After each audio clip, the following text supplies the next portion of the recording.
Hello student, आज हम class 11 आरो भाग 1 काव्य खंड का सेकंड चैप्टर मीरा के पद पढ़ेंगे। इसमें हम सबसे पहले कवित्री मीरा के बारे में बताएंगे और उसके बाद इसका भावार्थ। कवित्री मीरा भक्ति काल के कवियों में प्रमुख हैं। इनका जन्म 1498 में मारवाड़ रियासत के कुड़की नामक गांव में हुआ था और ऐसी मान्यता है कि 12 वर्ष की आयु में ही इनका विवाह हो गया। इनका विवाह चित्तौड़ के राणा सांगा के पुत्र कुंवर भोजराज के साथ हुआ और शादी के 7-8 वर्ष बाद ही इनके पति का देहांत हो गया। बचपन से ही इनके मन में कृष्ण भक्त की भावना जन्म ले चुकी थी और वो तभी से कृष्ण को अपना आराध्य और पति मानने लगी थी। पति के मृत्यु के बाद ये दूर दूर तक यात्राएं की और चित्तौड़ के राजघराने में भी इन्हें काफ़ी कष्ट सहना पड़ा। तो इन कष्टों को इन्होंने सुखपूर्वक सहा, उसे उन्होंने बोझ नहीं माना और कृष्ण के प्रति उनकी भक्ति भावना बिल्कुल कम नहीं हुई। उसके बाद ये वापस मेड़ता आ गई और वहीं से उन्होंने कृष्ण की लीला भूमि वृंदावन की यात्रा की और जीवन के अंतिम दिनों में वे द्वारिका चली गईं।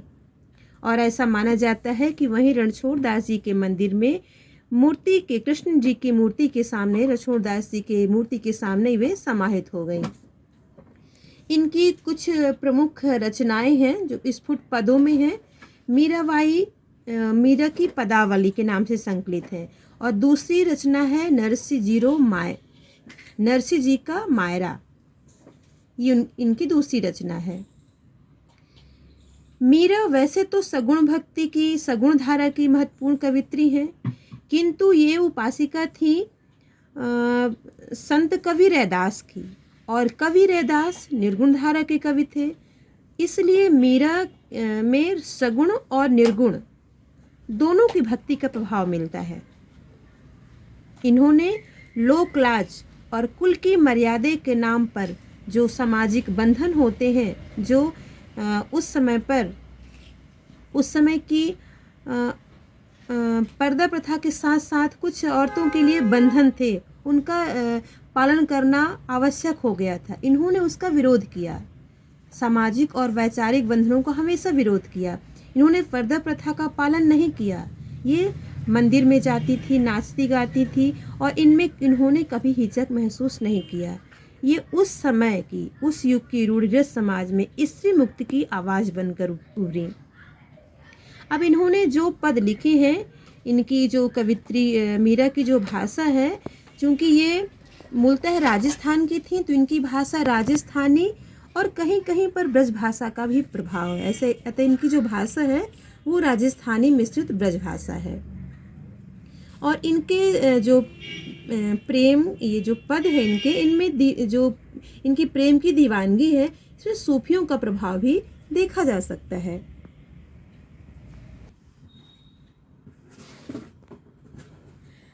अब हम इन मीरा के पद की जो एक एक पंक्तियां हैं, इन में जो भी शब्दों का प्रयोग किया गया है उन शब्दों का अर्थ और साथ में इसका भावार्थ बताएंगे।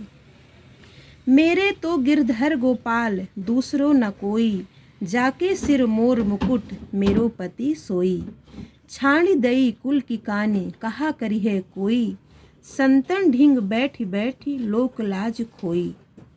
इसमें मेरे तो गिरधर का सामान्य अर्थ आप जानते हैं। गिरधर अर्थात पर्वत को धारण करने वाले अर्थात कृष्ण। और बाकी जो इसमें शब्द हैं बहुत ही सामान्य शब्द हैं। मोर मुकुट, सोई का मतलब होता है वही, जाके मतलब जिसके, छाण दई मतलब छोड़ दी, छाण दई कुल की कहानी का मतलब होता है कुल अर्थात परिवार, कहानी मतलब मर्यादा, कुल की कहानी मतलब परिवार की मर्यादा। कहा करी है कोई, करी है मतलब क्या करेगा, कोई क्या करेगा। तो मेरे तो गिरधर गोपाल दूसरो न कोई, जाके सिर मोर मुकुट मेरो पति सोई। कवित्री मीरा कहती हैं कि मेरे तो गिरधर गोपाल अर्थात कृष्ण ही सब कुछ है, उनके अलावा दूसरों न कोई, अर्थात उनके अलावा मेरा कोई और दूसरा नहीं है। जाके सिर मोर मुकुट मेरो पति सोई, जिसके सिर में मोर का मुकुट है वही मेरे पति हैं। और उनके लिए मैंने परिवार की मर्यादा छोड़ दी है। छाड़ दई कुल की कहानी कहा करी है कोई, अर्थात उनके लिए अर्थात कृष्ण के लिए मैंने परिवार की मर्यादा को छोड़ दिया है। कहा करी है कोई, अब मेरा कोई क्या कर सकता है, कोई मेरा क्या बिगाड़ लेगा, अर्थात मुझे अब किसी की परवाह नहीं है। आगे कहती हैं, संतन ढिंग बैठी बैठ लोक लाज खोई, आंसुअन जल सींच सींच प्रेम बेल बोई।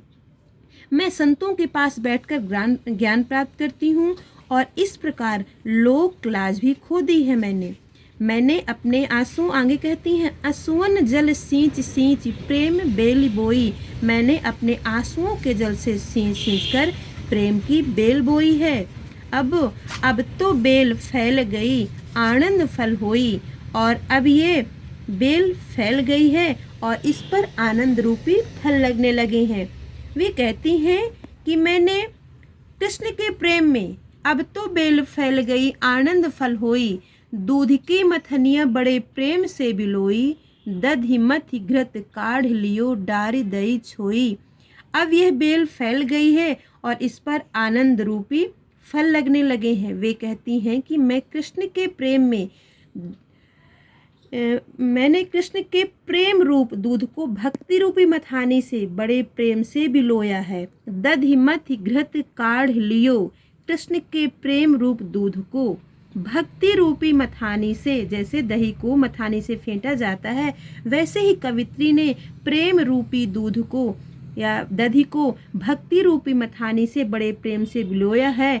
और दही का सार तत्व होता है घी, दधि मथि घृत काढ़ लियो, दही का जो सार तत्व है वो है घी, तो घी को निकाल लिया है। और छाछ डार दई छोई, छोई मतलब छाछ, छाछ को फेंक दिया है। तो यहाँ पर छाछ कहा गया है संसार को, छाछ रूपी सारहीन अंशों को मैंने छोड़ दिया है।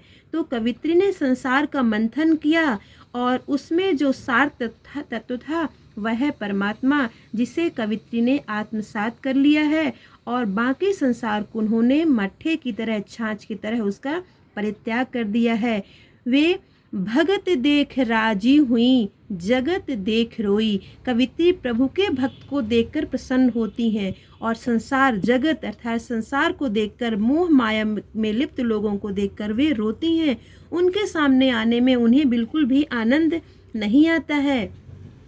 मीरा स्वयं को कहती हैं कि दासी मीरा लाल गिरधर तारो अब मोही, वे स्वयं को गिरधर की दासी बताती हैं और कहती हैं कि हे प्रभु मैं आपकी दासी हूँ, मेरा उद्धार करें। वो ईश्वर से यही प्रार्थना करती हैं। तो ये आप की ये व्याख्या हुई। यहाँ पर थोड़ा सा काव्य सौंदर्य के बारे में बताऊंगी मैं आपको। जो आप ये अनुप्रास अलंकार तो समझते ही हैं, यहाँ पर गिरधर गोपाल में अनुप्रास अलंकार हो जाएगा और उसके आगे भी मोर मुकुट, यहाँ पर अनुप्रास अलंकार है। और इसके बाद ये बैठी ये पुनरुक्ति प्रकार से अलंकार है, जहाँ पर वर्ण कोई भी शब्द रिपीट होता है किंतु उसका कोई विशेष अर्थ नहीं होता है, वहाँ पर पुनरुक्ति प्रकाश अलंकार होता है। तो बैठी और सींच में पुनरुक्ति प्रकाश अलंकार हो जाएगा।